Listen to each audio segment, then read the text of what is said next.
Elle est la dernière personne encore recherchée. Hayat Boumedienne fait l'objet d'un avis de recherche. À 26 ans, la compagne d'Hamidi Koulibaly est présentée comme extrêmement pieuse, mariée religieusement en 2009 avec le terroriste de la porte de Vincennes.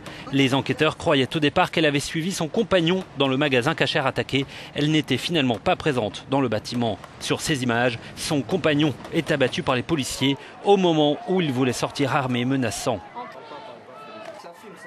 Dans une vidéo diffusée sur Internet, un des leaders du groupe ACPA, Al-Qaïda dans la péninsule arabique, Arat al-Nazari, s'est félicité de l'attaque menée contre Charlie Hebdo. Il n'a pas officiellement revendiqué la série d'attentats, mais il menace la France très clairement.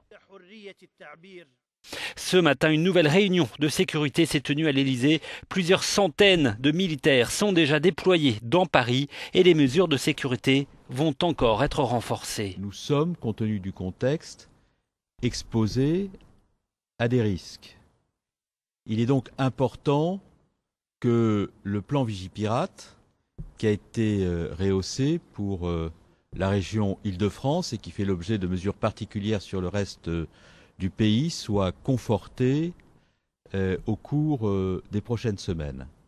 Aujourd'hui, de nombreuses questions restent encore sans réponse. L'enquête devra déterminer les financements de l'attaque en France ou au Yémen. Un des terroristes, Saïd Kouachi, a-t-il été expulsé du Yémen en 2012 ?